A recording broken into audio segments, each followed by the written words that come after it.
아멘. 우리 하나님을 찬양합니다. 할렐루야. 아멘. 아멘. 아멘. 네.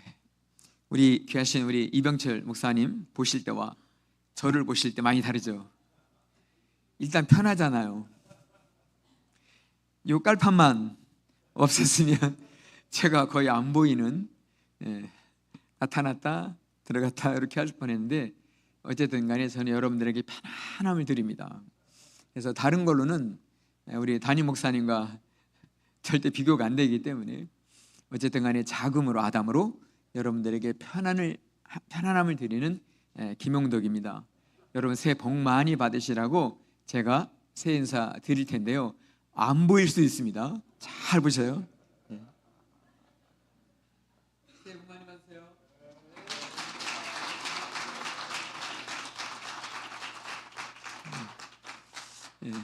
조금 일찍 도착해서 우리 고영현 우리 장로님께서 너무나 맛있는 것을 대접해 주셔서 잘 먹고 지금 졸립니다. 그래서 네, 정말 우리 고장로님을 제가 이렇게 앞에서 뵈면서 진짜 깜짝 놀랐어요. 저도 사실은 항상 일을 하거든요. 왔다 갔다 하는데 제가 도저히 이 장로님을 못 따라갑니다.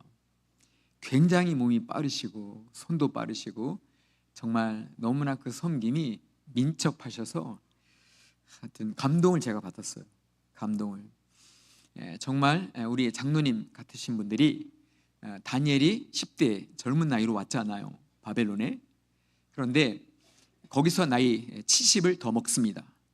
왜냐하면 남유다 백성들이 70년 동안 포로로 잡혀있는 기간 내내 총리로 있었기 때문에 약 80 내지 90의 나이였죠. 근데 그는 마지막 고레스 왕이 설 때까지, 즉 자신의 백성 남유다 백성들을 고토로 돌아가게 하기까지 그는 끝까지 총리의 자리에 있었어요. 나이가 80 거의 90을 넘어가는데 그 이유는 민첩함이에요. 지혜와 명철이 절대 없어지지 않고 계속해서 살아 역사했어요. 그러니까 사람의 나이 힘으로는 아니잖아요. 나이 힘은 정반대로 가니까. 그러니까 살아계신 하나님의 힘으로, 영으로, 생기로 그렇게 총명하게 국사, 나라 전체 일을 잘 돌봤기 때문에 나라가 바뀝니다. 제국의 황제들이 바뀌어요. 3번씩이나. 그럼에도 불구하고 이 다니엘은 항상 총리로 올려집니다. 무슨 말이냐면 다니엘 없이는 안 된다는 거예요. 다른 말로 하면 주의 영이 없이는, 주의 생기가 없이는 안 된다는 거예요.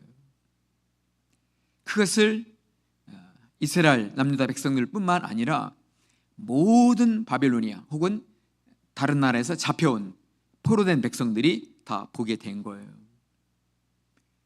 이게 다니엘의 역사가 그곳에서의 70년의 하나님의 영으로 살아있었던 이 삶의 역사가 포로 기간이 끝나면서 없어질 줄 알았어요. 그냥 그것으로 한 매듭이 되는 줄 알았다는 거예요. 그렇지 않은 것은 여러분 마태복음 2장에 누가 등장해요? 예수님의 탄생과 함께 동방박사. 동방박사가 아니었으면 이스라엘은, 남유다는 여전히 모를 뻔했습니다. 전혀 준비가 되어 있지 않았어요. 아무도 준비를 못한 거예요. 다 언제 오나 속으로는 생각을 하셨겠지만 시몬과 안나 같은 사람들이 이 예루살렘 성전 주변에서 서성거리면서 마음으로 눈물을 흘리면서 기다리고 있었지만 정작 그 아기 예수 앞에는 선자가 아무도 없었어요. 원래 이스라엘 백성, 남유다 백성은 그리스도 예수를 준비하는 백성들이에요. 그 목적이 제일 목적이에요. 그걸 준비토록 한 것인데 동방 박사들이 바벨론에서 왔어요. 먼 거리예요. 밤길도 마다하지 않았어요. 별을 따라가야 했기 때문에. 그들이 정확하게 별을 따라온 것은 예루살렘이에요. 예루살렘에 소동이 난 거예요. 이상하게 품위 있게 딱 잘 차려입은, 겉보기에도 박사 같은, 큰 높은 관직에 있는 것 같은 그런 모습을 한 사람들이 예루살렘에 들어섰으니 일상의 평상의 복을 항상 입고 있는 그들에게는 굉장히 눈부신 옷이었고 눈에 금방 띄었습니다. 순식간에 예루살렘이 소동이 난 거예요. 하니까 바로 여러분들이 기다려야 할 메사야가 오시는데 우린 그 별을 보고 왔다. 어디 계시냐? 아무도 몰라. 누구도 몰라. 이것을 헤롯이 듣습니다.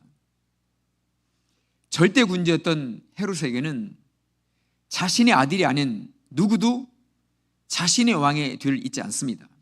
이게 절대 군주의 속성입니다. 당시 오래된 옛적의 당연한 관리였기도 하고요. 우리나라의 조선시대처럼. 근데 난데없이 유대인의 왕으로 나시는 이가 여기 있다는 거예요. 유대인의 왕으로. 자신의 나이가 많았던 헤롯임에도 불구하고 이제 갓 태어난 아이들, 사내 아이들 2살 아래로 다 죽이라고 합니다. 이후에 얼마나 두려워했는지를 알 수 있어요. 절대로 용납할 수 없는 일입니다. 상황은 예루살렘의 풍경이었어요. 근데 동방에서 바벨론에서 온 거예요. 어떻게 왔죠? 어떻게 알았죠? 다니엘 시대. 세 제국을 거치면서 황제들이 바뀌는데도 불구하고 계속해서 다니엘이 총리가 다니엘이었어요. 그러니까 유대 백성들에게 관심을 갖게 됐고 그곳에 있던 또 한 사람의 구약의 계시록이라 불릴 만한 에스겔이 있습니다. 에스겔서는 구약의 계시록입니다. 그도 이 동방인 바벨로니아에 잡혀갔던 폴의 한 사람이에요. 다니엘은 위에, 에스겔은 국민들 사이에 해서 두 사람의 뛰어남을 보고 너무나 선한 정치, 너무나 아름다운 다스림을 보고 관심을 가진 거예요. 그런데 그 관심의 끝은 어디였습니까? 다니엘의 중심이 다니엘서 12장 마지막 절이 장차 오실 인자였어요. 예수였어요. 에스겔도 마찬가지입니다. 두 사람의 공통제는 이제 곧 유대, 이스라엘 올 메시아예요. 어느 일정 기간이 지난 이후에 다니엘은 자신이 이곳에 있는 이유가 내 백성 이스라엘을 잘 지켜주다가 백성들을 돌려보내고 나서 얼마 후에 오실 메시아를, 그리스도를 잘 기다리게 하는 일이었어요. 에스겔도 마찬가지였어요. 그랬음에도 불구하고 남유다 예루살렘 백성들은 잊어버립니다. 그리고 율법은 이 형식적인 옷에 불과했어요. 형식적인 옷이에요. 날마다 똑같은 옷이면 누가 봐도 그 옷이에요. 어디 결혼잔치가 이런 날 빼놓고는 다 똑같은 옷입니다. 그들은 그 삶에 취해 있었어요. 자신의 삶이 옷이 어떤 옷이어도 그들은 그 삶 자체가 목적의 전부는 아니었기 때문에 그들의 삶의 목적은 메시아예요. 그리스도예요. 근데 그리스도를 잊어버렸어. 바벨론에 있었던 동방의 박사들은 에스겔과 다니엘과 이후에 상당한 간격이 있습니다. 고토로 돌아온 예루살렘과 그리고 공백기간과 바벨로니아의 그 박사들이 기다린 공백기간과 똑같습니다. 얼마 있다가 오셨거든요. 얼마 동안 있는 기간이 바벨론에 있었고 동방 박사들은, 예루살렘 사람들은 돌아와서 얼마 기간 동안 있다가 메시아를 만나게 되는, 결국에 기간이 똑같아요. 예루살렘 사람들은 전혀 인식을 하지 못하고 있었고 메시아를 주목하지 않았어요. 바벨론 백성인데도 불구하고 이 박사들은 누구를 통해서 들었는지 알 수 없지만 그때로부터 엄청난 많은 시간들을 주목해 왔어요. 짐작컨대 실제라고 보여지는데요, 자신들이 살던 때 마지막 날까지 메시아의 별은 동방의 바벨론에 뜨지 않을 수 있었어요. 그런데 자신들의 생명이 지고 있는 그 사이에 그들은 자식들을 불러놓고 나는 메시아를 기다리다가 그 별이 내 앞에 떠오르질 않았어. 이제 나는 내 땅 바벨로니아에서 눈을 감아야 한단다. 사랑하는 아들들아, 내 소원을 들어다오. 내가 너희들에게 일찍이 별을 보는 것을 가르쳐주지 않았느냐. 이것으로 밥 벌어먹고 살라고만 한 건 아니다. 내가 계속해서 사모했던 그 한 별이 있다. 유대인의 왕으로 오시느니 그 메시아를, 그 메시아의 별을 너희들이 보거든 그 별을 따라가다오. 그리고 정말 그 아기 메시아에게 드릴 보배 합도 왕께 드리는 예물로서 준비해서 가져가다오. 했을 가능성이 충분히 있습니다. 시간 간격이 굉장히 많았기 때문에, 100년, 150년이 넘은 시간들이었기 때문에. 그런데요, 비록 아버지의 유언이었을지라도 시간 지나면 잊어버릴 수 있잖아요. 현실을 살아야 하잖아요. 이스라엘 백성들도 현실을 똑같이 살아야 했어요.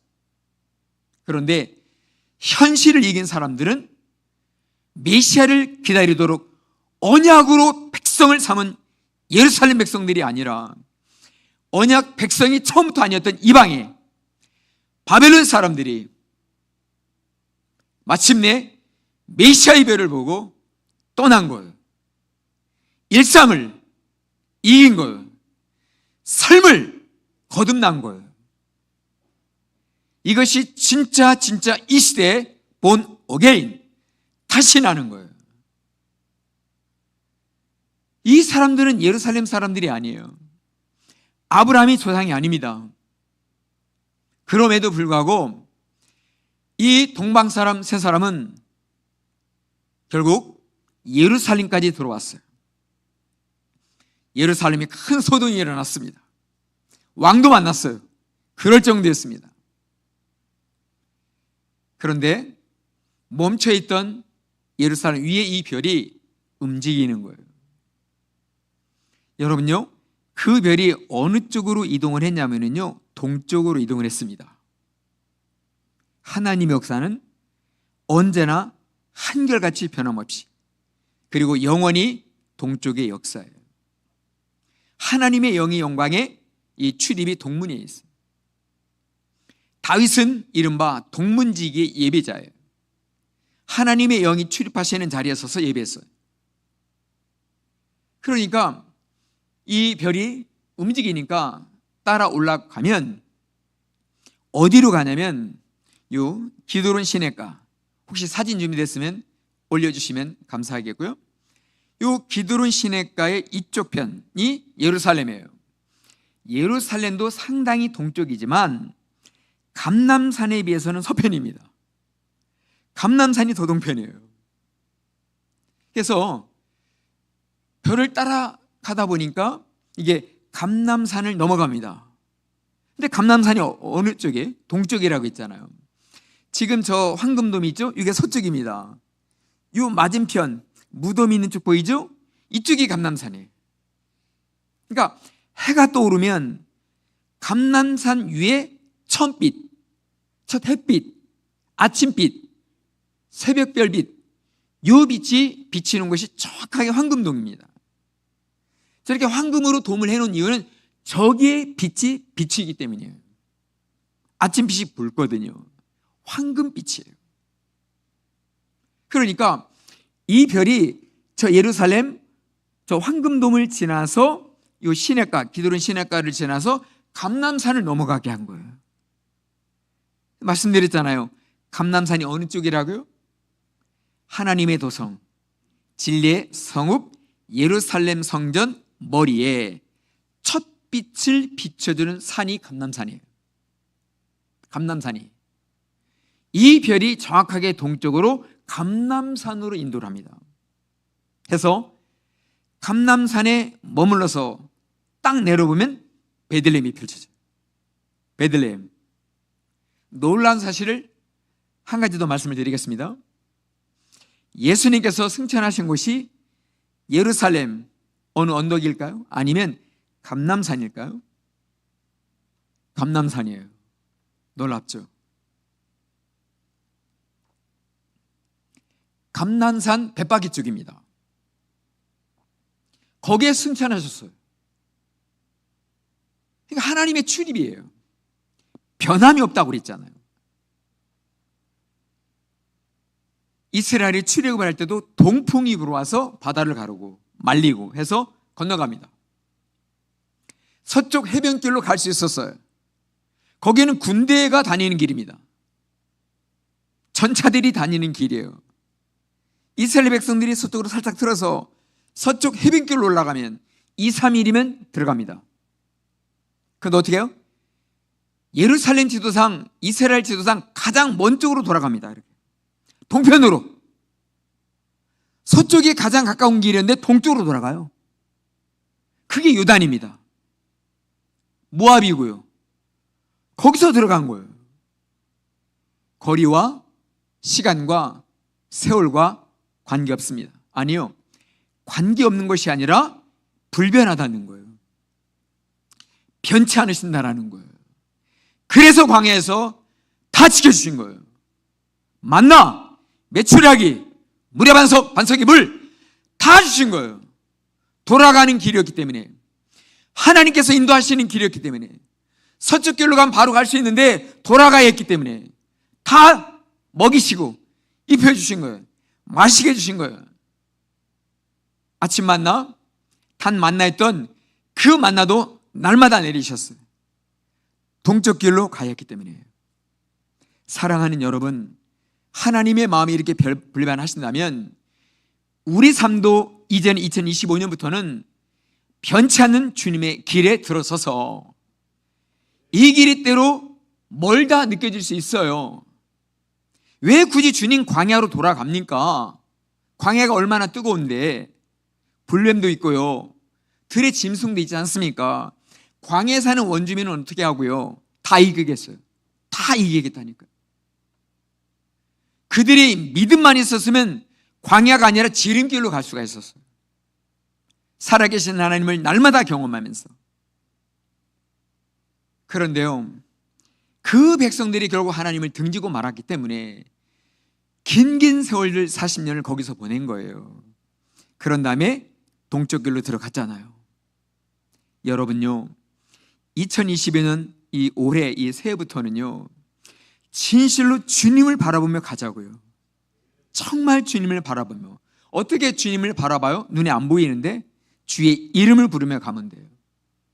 주님을 찬송하며 가면 돼요. 찬송하면 인도하시는 분이 하나님이에요. 이스라엘이 자기 스스로 무리지어 간 거 아니에요. 구름 기둥이 앞에서 인도했습니다. 낮에 멈추면 낮에도 못 갔고요, 밤에 가면 밤에도 가야 했어요. 구름을 따라갔단 말이에요. 그러기에 비록 이제 시작하는 주님께로 가는 길이 멀게 느껴진다 할지라도 주의 이름을 부르며 언제나 어디에서나 운전하시든 때로는 주무신다 할지라도 찬송하는 거예요. 정말 찬양하는 거예요. 하면 우리 주님이 그 낮에도 그리고 밤에도 인도하심을 믿습니다. 우리 주님을 찬송합니다. 아멘. 안 해보셨겠지만 새해 첫날부터 한번 해보실래요? 저를 따라서 우리 주님을 향하여 승리의 함성! 오늘은 잘 안 되잖아요. 응? 올해 안에 잘 되실 거예요. 응? 아무것도 아닌 것 같죠?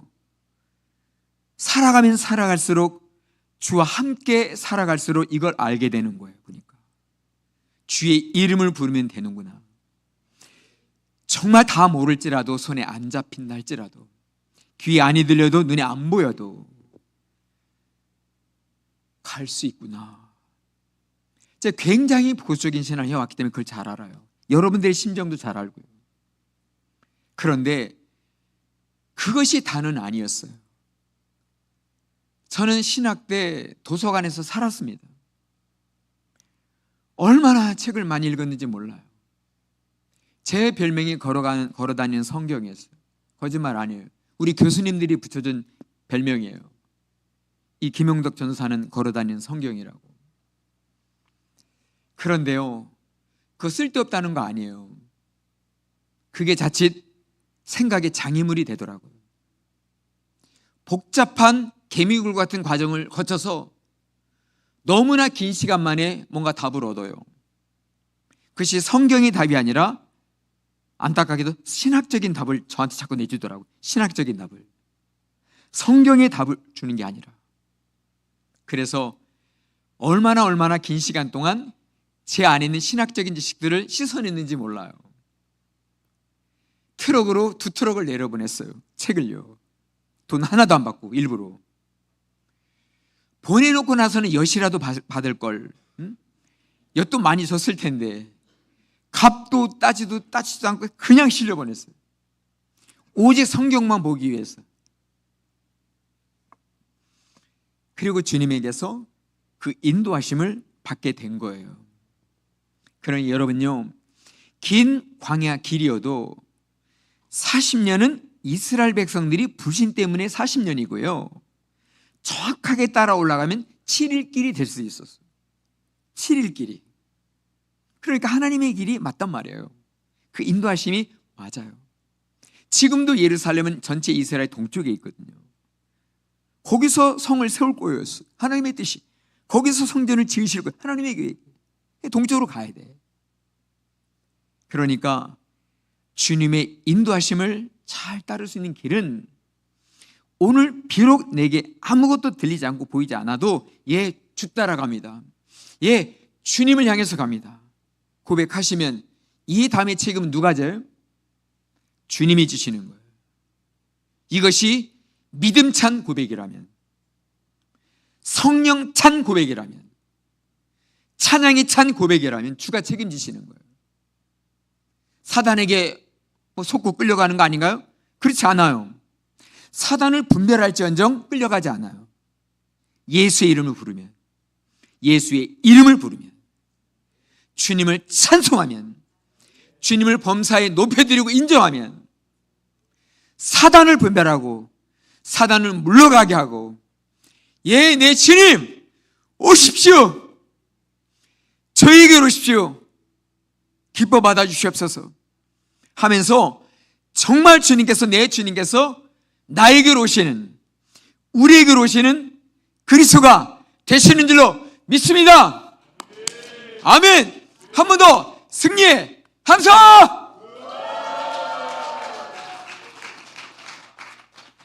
두 번째는 확실히 좋아졌습니다. 제가 미련한 다섯처녀를 빼고 슬기로운 다섯처녀만 제가 오늘 제목에 넣었는데요, 언젠가 성경을 보는데 성경 가운데서 갑자기 막 감동이 심장을 쥐어짜듯이 왔어요. 심장을 쥐어짜듯이 왔단 말이에요. 막 너무나 두근거리고요. 제가 달리기를 한 것도 아니에요. 성경을 보는데 가장 안정된 자리, 그 시간에 막 갑자기 심장이 조여오는 거예요. 자, 저를 따라서 한번 성경을 찬찬히 한 번 더 봐주시면 감사하겠습니다. 자, 4절을 좀 한번 올려주실래요? 4절. 4절. 자, 천천히 읽겠습니다. 슬기 있는 자들은 그릇에 기름을 담아 등과 함께 가져갔더니, 자, 슬기 있는 자의 특징이 뭐예요? 그릇과 함께, 이보다 더 큰 그릇과 함께 그 등잔에 기름이 있었겠죠? 그리고 등불을 밝히고 간 거예요. 그러니까 미련하고 어리석은 요 5 처녀와 다른 것이 뭐냐면 그릇의 차이예요. 미련한 5 처녀들도 등잔에 기름이 있었고 등불이 밝혀 있었어요. 이걸 가지고 같이 간 거예요. 그릇이 필요한 시간을 다시 한번 주목해서 보겠습니다. 그릇이 필요했던 시간. 자, 6절이에요. 8절입니다. 8절 같이 읽어주시겠습니다. 미련한 자들이 슬기는 자들에게 이르되 우리 등불이 꺼져가니 너희 기름을 좀 나눠달라 하거늘. 자, 기름이 떨어져 갈 때 나의 등불이 꺼져가니 나에게 기름을 좀 달라 했어요. 자, 바로 그 앞에 아주 영광된 장면이 나오는데 6절이에요. 6절. 자, 같이 읽겠습니다. 밤중에 소리가 나되 보라 신랑이로다 맞으러 나오라. 요 시점이에요. 보라 신랑이로다 맞으러 나오라 할 때 모든 열처녀들이 주목할 수밖에 없었던 것이 그릇의 기름이에요. 미련한 5 처녀가 이 그릇의 기름을 없으니까 당연히 볼 수가 없었고 등잔을 바라봤더니 기름이 다 떨어져 가고 있었어요. 기름이. 그런데 살았다. 슬기로운 5 처녀들은 등잔의 기름을 먼저 본 게 아니에요. 등잔의 기름을 먼저 본 게 아니라 그릇의 기름을 본 거예요. 보니까 그릇에 기름이 남아있어. 신랑이 오신대 맞으러 나오래 라는 천사의 음성을 들을 때까지도 그릇에 기름이 남아있었어. 미련한 5 처녀는 그릇이 없었어. 자기 등전을 바라보니까 없어. 다 떨어져가. 이 상황인 거예요. 이것이 신랑을 맞이하러 올 때의 상황이에요.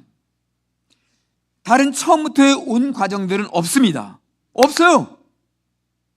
주님이 말씀하신 열처녀 비유에 가장 긴박한 급박한 순간은 뭐냐면 마침내 천사들이 나타난 거예요. 너희의 신랑이 오신다. 맞으러 나와라. 이거예요. 그런데 등잔의 기름이 떨어져 가고 슬기로운 5 처녀의 그릇에는 여전히 기름이 있어. 괜찮았어. 그러니까 자 9절요. 9절. 자, 8절 한 번 더 읽어야 되겠어요. 8절 읽겠습니다. 미련한 자들이 슬기는 자들에게 이르되 우리 등불이 꺼져가니 너희 기름을 좀 나눠달라 하거늘. 등잔에 기름은 똑같이 남아 있었을 거예요. 그렇죠? 같이 왔으니까 등잔에 기름은 똑같이 있었단 말이에요. 미련한 5 처녀가 새삼스레 주목하고 바라본 게 뭐예요? 그릇. 기름이 남아있는, 처음 그대로의 기름이 있는 그릇을 주목할 수밖에 없는 거예요. 그래서 그릇을 보자마자 나눠달라고 한 거예요. 그릇을 보자마자 나눠달라고 한 거예요. 등잔의 기름을 보고 하는 게 아니에요. 이미 자기 등잔의 기름을 확인했습니다. 그릇을 보고 너희 기름을 나에게 나눠달라 이거예요. 자, 여러분들에게 아주 쉬운 질문을 8절을 통해서 하겠는데요. 미련한 5 처녀의 등잔의 기름이 다 떨어졌습니까? 아니면 조금 남아 있었습니까? 예, 조금 남아 있었어요. 그래서 꺼졌다가 아니에요. 꺼져가 아니에요. 여기서든 가정에서든 꼭 동그라미 쳐주세요. 죄송합니다. 동그라미를 꼭 쳐달라는 거예요. 꺼져가니, 그러니까 아직은 꺼지지 않았다는 거예요. 이걸 주목하셔야 돼요. 그러니까 뭐냐면 다른 사람의 그릇을 보지 말고 내 등잔에 남아있는 적은 기름을 받아야 됐다는 거예요. 적은 기름. 자, 왜 자기 등잔에 남아있는 적은 기름을 주목해서 했냐면요. 자, 9절 같이 읽겠습니다. 슬기 있는 자들이 대답하여 이르되 우리와 너희가 쓰기에 다 부족할까 하노니 차라리 바른 자들에게 가서 너희 쓸 것을 사라 하니. 그러니까 너희 쓸 것은 너희가 사라는 거예요. 나의 쓸 것도 부족할 수 있다. 이게 과장입니까? 아니면 진심입니까? 진심이죠. 왜? 신랑이 목적이었기 때문에. 신랑이 목적이었기 때문에 그릇을 생명같이 여기고 준비한 거예요.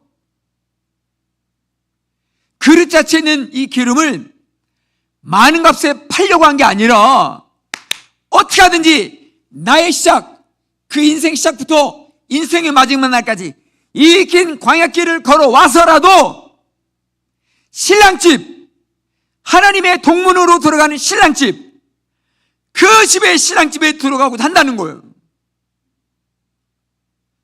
그래서 어려움이 있을 수 있잖아요. 놓칠 수 있고 깨트릴 수 있고 누가 빼앗아갈 수도 있고 여러 많은 상황들이 위기 가운데 있었을 수 있었어요. 그런데 신랑을 만나는 단 하나의 목적 때문에 이 그릇을 준비한 거예요. 이 기름은요, 팔 기름이 아닙니다. 신랑이 목적이었기 때문에 이후로 얼마나 더 길을 가야 할지를 몰랐기 때문에, 그리고요 기름이 슬기로운 다섯 처녀들도 말라가고 있었다니까요. 똑같이 그 바닥이 보이고 있었다니까요. 곧 다시 놓아야 해. 주님 만나야 했습니다. 먹을 것이라면 나눠줄 수 있었어요. 나눠주지 못한 이유가 기름이라는 거예요. 이 기름은 예수 신랑을 만나야 하는 자기의 생명과도 같다. 나의 믿음의 전부예요. 다른 것은 얼마든지 나눌 수 있지만 이 그릇의 기름은 신랑을 목적으로 왔기 때문에 줄 수 없는 거예요.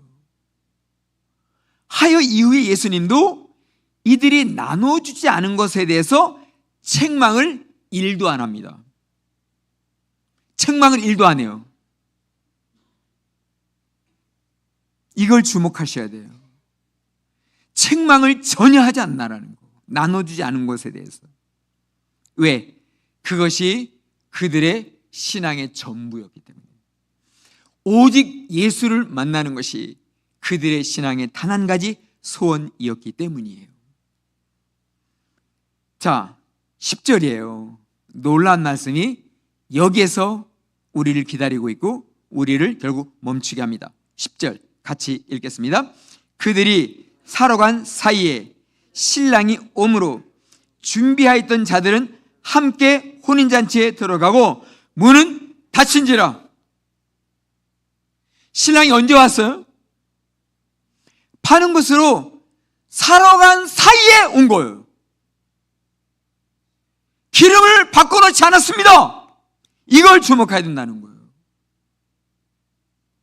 기름을 더 붓지 않았다는 거예요. 저들이 기름을 사러 간 그 짧은 어간에 신랑이 오신 거예요. 그리고 문은 닫힌 거예요. 그러니까 뭐예요?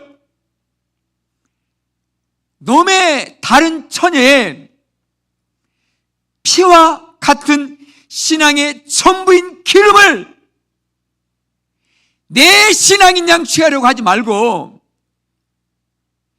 내 신앙으로 결단하고 꺼지면 꺼지리라,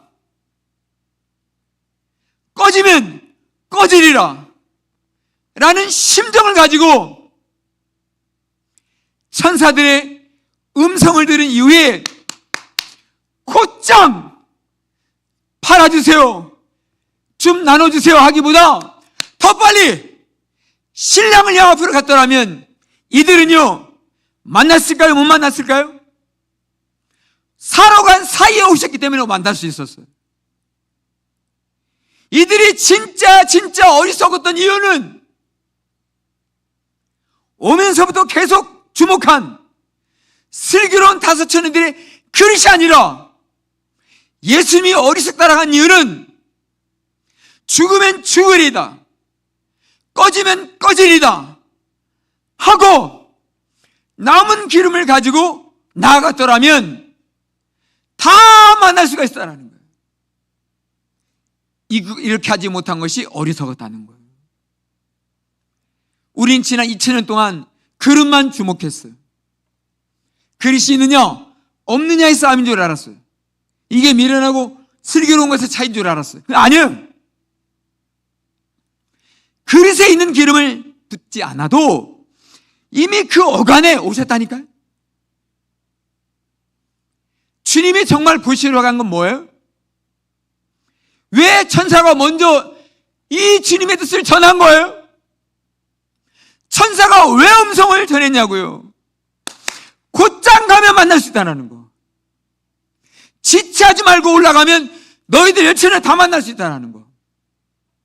그런데 다른 사람의 생명 같은 신앙을 얻어가려고, 좀 어떻게 좀 나눠 가지려고, 아니에요. 다른 사람의 신앙으로 되는 거 아니라는 거. 다른 사람의 생명 같은 신앙 고백으로도 안 된다는 거. 내 안에, 이 작은 내 안에 등잔이 있다라는 거. 기도하고 찬송하고 예배하면 이 작은 등잔 안에 기름이 떨어질 리 없습니다. 성경 좀 띄워주실래요? 마태복음 12장 20절요. 이 물도 이게 보리차를 주셔서 너무 감사합니다. 보리보리 생보리, 춘천보리 있잖아요. 자, 12장 20절 우리 같이 읽겠습니다. 상한 갈대를 꺾지 아니하며 꺼져가는 심지를 끄지 아니하기를 심판하여 이길 때까지라. 이렇게 말씀하셨죠. 이게 하나님이에요. 하나님의 마음을 믿으시라는 거예요. 기름이 없어진 듯 할 수 있어요.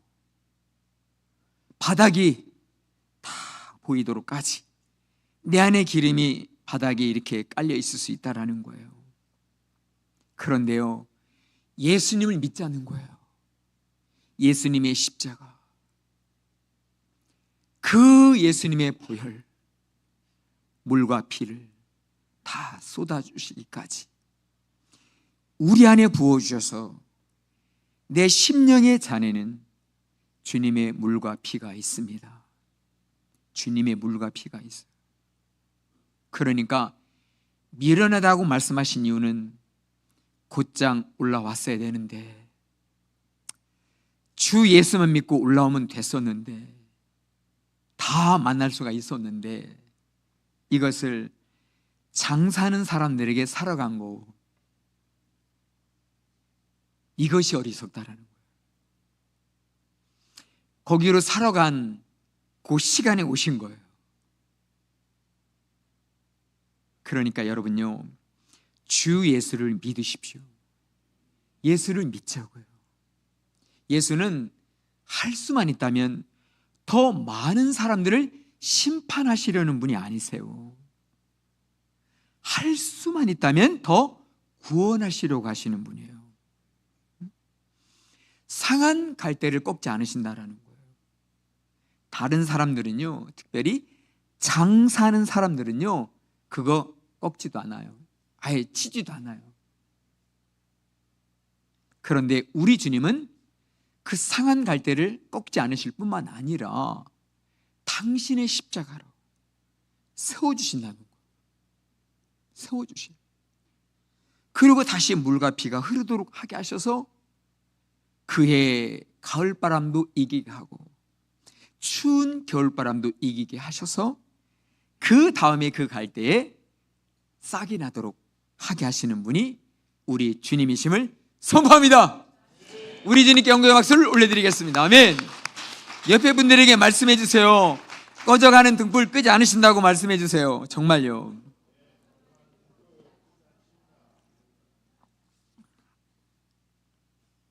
이런 말 하지 않으셨으면 좋겠어요. 너 이제 다 끝났어. 너 주님님이 돌아서셨어. 그런 말 하지 않으시기를 소원합니다. 정말 이 시간 동안 오랫동안 또 저도 이렇게 주의 학교 함께 걸어오고 있지 않습니까? 근데 이 신앙의 길, 이 주의 길을 걸으면 걸을수록 힘이 이전보다 더 약해져 가는데 이 신앙의 뿌리는 더 깊어가고요, 심령이 육체와는 반비례로 더 장성해져 가더라는 거예요. 육체는 약한데 고통스러운 시간들이 더 많아지잖아요. 다 불편한 시간들이 훨씬 더 많아집니다. 그런데 내 영혼이 그걸 이겨줍니다. 내 심령이 그걸 이겨줘요. 주님이면 돼. 주님이시면 된다니까. 괜찮아. 주님으로 살아. 괜찮아. 주님이시면 돼. 나의 주님이시면 돼. 이거예요. 그런데 이 나이 먹을 때에 저에게 힘을 주는 것이 돈일 수도 있잖아요.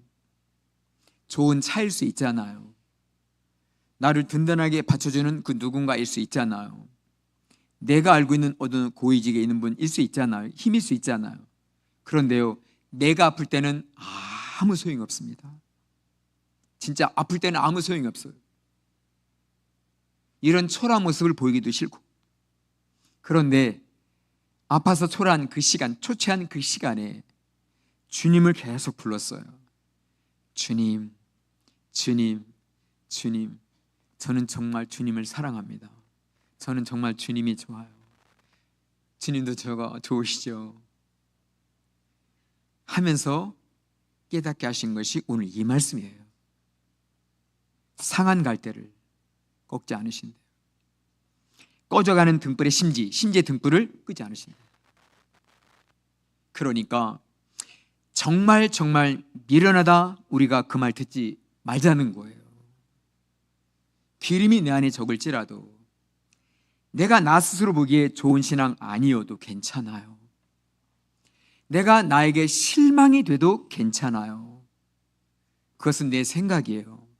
그 생각이 맞을지언정 진짜 내가 오늘 이 신앙은 빵점짜리 아니야? 그 빵점이 맞아도 어쨌든 나라고 하는 선생이 나에게 빵점 처리한 거잖아요. 객관적으로 한 거라고 볼 수 있거든요. 정직하게 평가한 거예요. 그런데요, 영혼은 오히려 날마다 더 살아난다는 거 아니겠습니까? 영은 날마다 새로워진다는 거 아니겠습니까? 영은 장성해 가는 줄로 믿습니다. 내 안에 하나님의 영으로 말미암아 장성해져 간다는 것이 무슨 뜻인지를 아프면서 알게 된 거예요. 내 영이 내 속에서 나를 붙잡아주고 있어요. 내 영이 내 속에서 나를 격려하고 있는 거예요.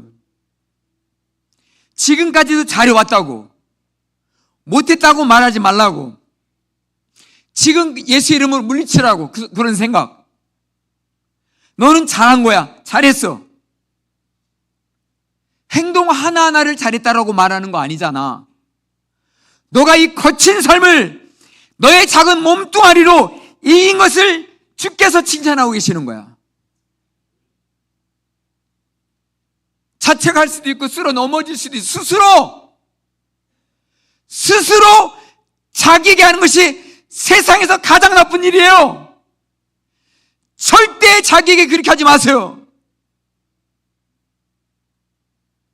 어떠한 일도 자신에게 하는 일은 가장 나쁜 일이에요.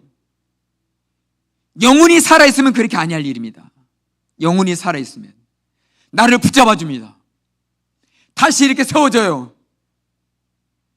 일주일 아픈 거 6일 30초 만에 일어날 수도 있고 5일 40분째 일어날 수도 있고, 주님 반드시 내 영을 통하여 우리를 다시 일으켜 주시는 줄로 믿습니다. 그렇게 하시는 우리 나를 세우시는 주님께 승리의 간구의 감사!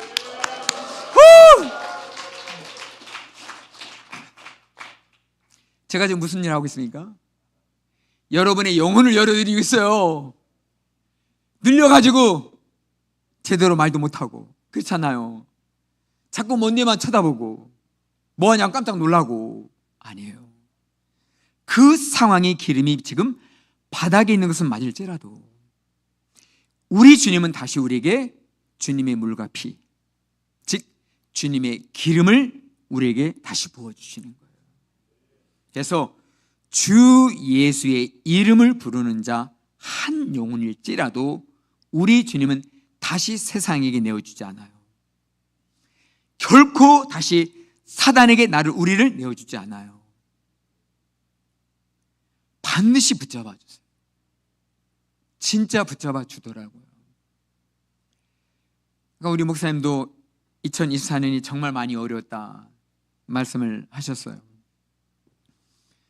저도 여러분들도 아마 많이 어려웠을 거예요. 이게 정말 뭐냐, 이게 도대체 무슨 일이냐 하는 것이 이게 눈에 현실로 나타났었잖아요. 저는 그것이 다른 어떠한 문제라기보다 이 시대의 혼란과 혼돈이라고 봅니다. 이 시대의 혼란과 혼돈이라는 거예요. 이 시대에. 그러면 저 독일의 프랑스의 기상 이변으로 인하여 태어나서 한 번도 경험하지 못한 물난리, 엄청나게 이 계곡에서 흘러나온 물 때문에 마을 전체가 다 숙대받아서 수십만이 이재민이 되는 현실이 눈앞에 있었어요. 그런 분들은 다 이렇게 자지러지게 외쳤어요. 종말이라고. 세상이 종말이라고. 꺼지지 않는 불이 계속 바람 불어서 확대되고 우리나라 전체 면적이 6배니 10배니 하는 뉴스가 나오잖아요. 두렵지 않아요? 그것을 눈앞에서 보시는 분들은요, 말세다, 엔딩 타임, 이제 끝나는 시간이다, 다 이렇게 말해요. 저는 그것을 말씀드리고자 함이 아니라 천사가 우리 곁에 오셔서 깨어라, 다시 일어나라, 신랑을 맞으러 나오라 라고 말씀하시는 그 시간 어간에 우리가 와 있다라고 보는 거예요. 그쯤 어디쯤 우리가 와 있구나. 신랑을 맞으러 우리가 일어설 때가, 다시 준비할 때가 왔구나. 이건 너무나 분명하구나 라고 하는 것을 그 아픔이 다 나아가는 그때 주님께서 이 말씀으로 감동을 하신 거예요. 안타까운 것은요, 동네에서요 기름을 아무리 많이 사가지고 왔을지라도 신랑집 안쪽에서는 이렇게 말씀하세요. 내가 너희를 도무지 알지 못하노라. 다시는 기름 떨어질 없게 하기 위해서 있는 다 주고 비싼 기름 사왔을 거 아니에요. 기름을 엄청 사왔을 것 같아요. 근데 문제는 그 기름 한 방울로도 안 된다는 거예요. 되는 길은 남아있는 그 기름에서, 될 수 있는 길은 그 등잔 바닥에 남아있던 적은 기름이 유일한 길이었어요. 그러니까 우리 주님께서는 여러분들을 사랑하시되 끝까지 사랑하시는 예수님을 믿습니다. 아멘. 정말 옆에 분들에게 말씀해 주세요. 끝까지 사랑하십니다. 아멘.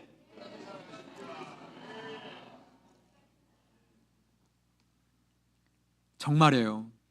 끝까지 사랑하시는 거예요. 마지막으로 이 말씀으로 말씀을 맺기를 원합니다. 잠깐 아까 그 사진을 한 번 더 띄워주시면 감사하겠는데요. 여러분, 미련하다고 주님 말씀하신 그 어리석은 5 처녀들요, 파는 곳으로 가서 기름을 사러 간 거 아니겠습니까? 그러면은 과연 파는 곳은 어디였을까요? 파는 곳은 어디였냐는 거예요. 어디였을까요? 전체 이스라엘 중에서. 제가 작년에 이스라엘 가서 예루살렘 성전이 보이는 감람산 쪽에서 다른 분들이 사진을 찍으러 왔다 갔다 하시는 사이에 저는 계속해서 예루살렘 성전 그쪽을 바라보고 있었어요. 계속. 여러분요, 기름 짜는 곳이 어디였죠? 감람산, 겟세마네. 기름을 짜서 어디로 갔다가 납품하죠? 예루살렘에. 예루살렘은 이스라엘 전체에서 가장 좋은 기름만 옵니다. 그러니까 포항에 계시는 분이 그분들이 가장 맛있는 생선을 먹는 게 아니라 그걸 비싼 값에 팔려고 서울에 갖다 놔. 서울 사람들이 비싸게 그 좋은 생선을 드시는 거예요. 그래서 포항에 사시는 분 그곳으로 또 살아가시는 거고요. 그러니까 기름이 모이는 곳이 어디냐면은 예루살렘이에요. 더군다나 예루살렘의 기름은 정결한 기름만 팝니다. 정결한 기름, 하나님께 드리는 기름, 드릴 수 있는 그림을 여기다 파는 거예요. 납품하는 거예요. 그러면 사는 사람들은 예루살렘에서 기름을 삽니다. 지금 예수님이 말씀하시는 곳이 예루살렘이 보이는 반대편 감람산 쪽이에요. 말씀하신 장소가 놀랍죠. 그래서 동쪽 감람산에 올라가셔서 이 예루살렘을 바라보시면서 말씀하신 거예요. 거기가 기름 파는 곳이기 때문에. 그러니까 뭐예요? 예루살렘도 아니다. 예루살렘도 아니라는 거예요. 지금 이걸 말씀하고 있는 거예요. 그들이 지금까지 지킨 조상의 전통, 율법의 그 전통, 신앙의 줄, 그거 아니라는 거예요. 오직 예수라는 거예요. 오직 예수. 주님은 다 이루시고 끊어내신 거예요. 다 이루시고 그것을 없이 하신 거예요. 다 이루시고. 그래서 뭐예요? 땅이 아니라 이제는 하늘이라는 거예요. 예루살렘이 아니라 어디에? 1번 사이 예루살렘, 2번 새 예루살렘. 어디에? 그렇죠. 땅이 아니라 하늘이다. 예루살렘이 아니라 새 예루살렘이다. 이걸 가리키고 있는 거예요. 그래서 주님이 동편 감람산 베다니 벳바게에서 올라가신 거예요. 당신의 명예를 위해서는 예루살렘 정중앙에서 올라가시면 돼. 그렇게 하지 않으셨어. 동편으로 오셔서 올라가신 거예요. 땅에서 하늘로, 예루살렘에서 새 예루살렘으로. 그래서요, 요 말씀 앞쪽에 25장이잖아요. 이 앞쪽 24장 보면은요 놀래요. 예루살렘 도성이 무너질 것을 선포하셔요. 예루살렘 성전이 무너지고 돌 하나도 돌 위에 남지 않는다. 이게 선포돼요. 그 다음에 25장이에요. 그럼 분명한 말씀을 하고 계시잖아요. 우리에게 큰 유익을 주고 많은 깨달음을 주고 예수님을 더 아름답게 묵상할 수 있는 이스라엘, 또 유대, 베들레헴, 예루살렘이에요. 그런데 지금은 어떤 때라고요? 보라! 신랑이 온다! 맞으러 나오라! 하니 이때임을 사랑은 여러분 앞에서도 선포합니다. 아멘! 두려워하지 마시라는 거예요. 지금 여기 계시는 분 중에서 노른자 땅이 10만 평 갖고 계시는 분. 노른자 땅에 10만 평이 있어. 여러분이 105층짜리 건물의 건물주야. 천당도 안 부를 좋은 땅에 103층의 건물을 가지고 있는 건물주야. 저쪽은 창조주, 여러분들은 분당의 주. 그럴 수 있잖아요. 땅의 주.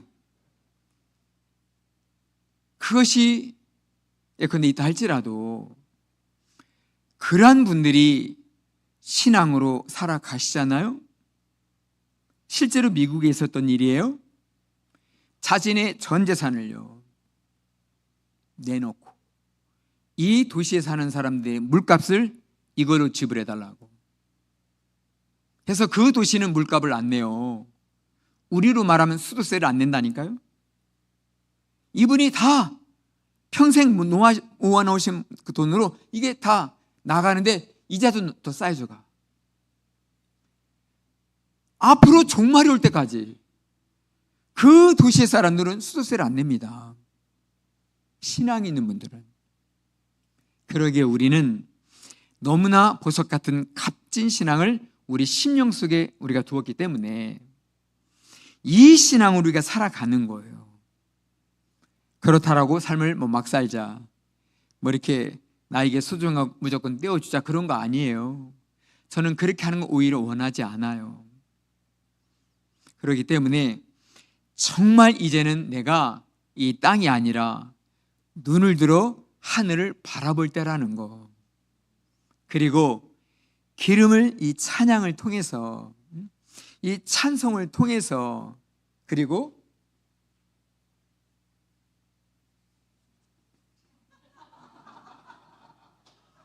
이렇게 하셨잖아요, 세 분이. 이렇게. 저 잘 봤어요. 입장권 없이 이렇게 좋은 것은 처음이에요. 입장권도 안 냈는데. 찬양이에요. 정말 찬송이에요.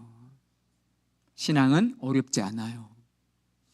정말 찬송하고 또 내 마음을 올려드리는 거예요. 그러면 어느 순간 내 마음이 가라앉고 내 마음이 내가 이전에 이렇게 살아오면서 느끼지 못한 정결함을 느낄 때도 있더라고요. 정결함을요. 그 정결함은 정말 예수님의 기름 아닌가요? 그 예수님께서 나의 고백을, 찬송을 받으셔서 예수님이 내 안에 더 많이 이렇게 더 거하시면 주님이 거하셨기 때문에 내 안에 제가 정결을 느끼는 거 아니냐고요. 제가 살떼기에서 정결함을 느끼겠습니까? 제가 어느 때는 기도를 하면서도 코를 파더라고요. 기도를 하면서도 손을 탁 쳤어요. 너 이 새끼, 무슨 기도하면서 코를 파, 이 새끼야. 목사님, 저도 기도한, 저도 모르게 손이 올라가서 이 새끼야. 그러니까 몸은 아니에요. 이 마음에서 정결함이 올라오더라는 거예요. 주를 시인하고 고백하고 정말 주님을 높여드리니까 주님이 내 안에 더 거하셔서 제 안에는 기름이 이렇게 채워져 있는 듯한 그런 마음도 들고 왠지 좀 정결해진 느낌이 드는 거예요. 이렇게만 우리가 이렇게 살아가면서 내 주님, 예, 주님 사랑해요, 주님 없이는 살 수 없어요 하면서 고백하면서 가신다라고 한다면 주님의 기름이 부어져요. 근데 그 주님의 기름에는요, 진짜 하늘의 지혜가 내려온다는 것도 알게 된 거예요. 하늘의 지혜도 내려오는구나.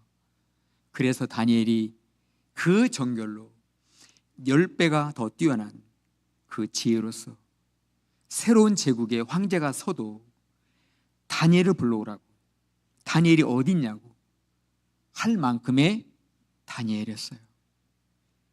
혹 우리가 다니엘처럼 만큼의 높이는 우리가 못 간다 할지라도, 오르지 못한다 할지라도 충분히 저는 괜찮은 것은 주님으로 감사할 수 있어요.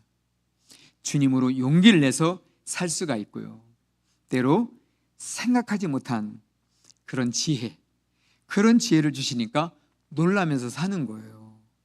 그리고 때로는 말할 수 없는 것도 있어요. 아, 그렇구나 하면서 마음에 간직하고 살아가는 거예요. 주향이 뭐예요? 춘향이 동생이 주향이라고 생각하는 분들이 계시는데, 춘향은 저쪽 남쪽에 여인네고 여기는 춘천이잖아요. 주향이 뭐예요? 주님만 향하는, 주님이 향기를 바라는 그런 교회잖아요. 그렇게만 하시면 돼요.